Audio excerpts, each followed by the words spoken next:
Dalam hidup kita ni seringkali ada kemusykilan-kemusykilan yang kadang-kadang kita terfikir. Maka MStar juga ada menerima beberapa soalan dan kemusykilan daripada para penonton berkaitan dengan solat. Ada 5 kemusykilan yang insya-Allah cuba kita rungkaikan pada hari ini insya-Allah. Yang pertamanya soalannya ialah boleh atau tidak kita pakai pelitup muka ketika menunaikan solat? Baik, Nabi SAW pernah dalam sabdanya melarang untuk kita melabuhkan pakaian. Maksudnya labuh sampai ke lantai dan juga memakai pelitup muka. Tetapi larangan ini bukanlah larangan berbentuk haram. Larangan ini adalah berbentuk makruh. Jadi dengan itu, bila benda ni makruh, kalau tak ada keperluan, hukumnya makruh. Tetapi sekiranya ada keperluan macam sekarang kita tengah dalam pandemik ini, maka hukum makruh ini telah pun jadi harus kerana untuk kita menjaga kemaslahatan supaya sekiranya ada jangkitan, kita tak bawa kepada orang dan sekiranya kita sihat, kita juga tidak dijangkiti oleh orang lain. Maka hukum pelitup muka dalam pandemik ataupun dalam keperluan terutama dari aspek kesihatan adalah diharuskan. Baik, tengok soalan kedua. Kalau solat subuh tapi tak baca doa qunut, sah atau tidak solat? Tuan-tuan dan puan, dalam solat kita ni kita ada rukun, kita ada sunat. Untuk doa qunut di sisi mazhab Syafi'i ia adalah sunat ab'ad. Bila kata sunat ab'ad, walaupun berat dia masih sunat. Barang siapa yang tertinggal qunut, dia disunatkan untuk sujud sahwi.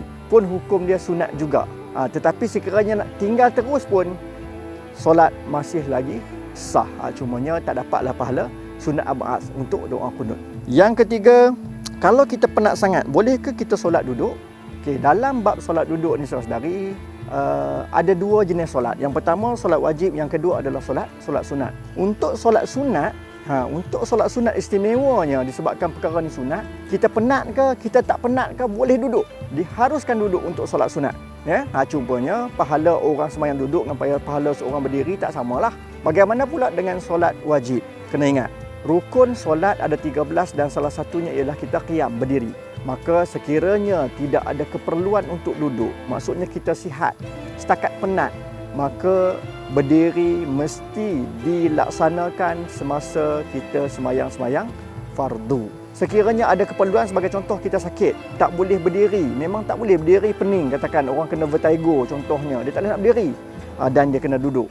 Sekiranya orang tu dia mampu berdiri seketika pun, masa angkat takbir tu dia kena berdiri lagi, lepas tu barulah dia boleh duduk. Dan yang duduk ni tuan-tuan, duduk atas lantai adalah lebih aula, lebih diutamakan daripada kita duduk atas kerusi. Maka barang siapa yang boleh duduk atas lantai, duduk atas lantai dulu.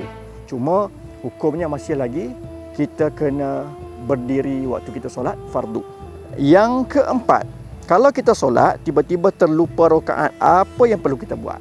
Nabi SAW ada memberi panduan kepada kita bagaimana kita perlu buat sekiranya kita ada sedikit keliru ataupun kita macam confused, rakaat berapa ni? Maka pada ketika itu kita kena ambil yang mana kita yakin. Sebagai contoh, bila kita ragu-ragu antara 3 atau 2, 3 atau 2. Yang 3 ni kita tak confident, tapi yang 2 tu kita confident, betul?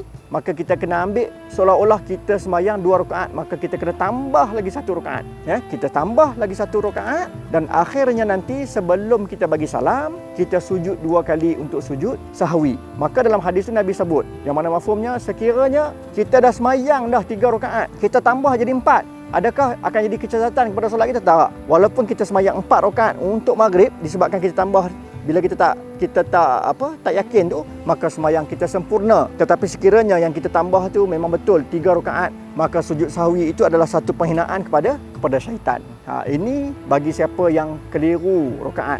Dan yang terakhir tuan-tuan dan puan, jika kita tengah solat asar, tiba-tiba masuk waktu maghrib dan baru sempat buat 1 rakaat, adakah solat kita sah? Okey. Sah atau tidak solat tu memang sah. Cumanya bagaimana kedudukan solat kita? Adakah solat kita itu dikira sebagai solat asar pada waktunya ataupun dikira sebagai solat asar sebagai qada? Di sisi Imam Nawawi mengatakan bahawasanya sah, bahkan kalau kata kita sempat 1 rakaat saja, sah. Maksud contoh 1 rakaat dah habis, naik rakaat kedua, azan maghrib, maka sah dan solat asar itu dikira sebagai solat di dalam waktunya. Tetapi di sisi mazhab Syafi'i, dia dianggap sah tetapi solat itu berada bukan dalam waktunya, maksudnya kita telah pun qada. Bila ada sebahagian saja daripada solat kita itu termasuk dalam waktu maghrib, maka dia tidak lagi dianggap sebagai kita semayang di dalam waktunya, tetapi kita telah pun mengqadhakan semayang. Sah atau tidak? Jawapan dia masih lagi sah. Okey, ada 5 soalan tersebut yang telah kita rungkaikan. Moga-moga penjelasan itu dapat memberi satu rungkaian kepada kemusykilan kita, dan barang siapa yang mungkin ada kemusykilan ataupun kekeliruan dalam bab agama, tak kisah dalam apa jua bidang, insya-Allah boleh tuan-tuan dan puan-puan nyatakan, letakkan dalam komen, sama ada di FB, Instagram dan juga YouTube MStar. InsyaAllah kalau tak saya, rakan-rakan saya yang lain pasti akan membantu untuk kita sama-sama merungkai persoalan yang dihadapi oleh tuan-tuan dan puan-puan. Jadi semoga kita berbahagia. Wa barakallahu fikum. Assalamualaikum warahmatullahi wabarakatuh.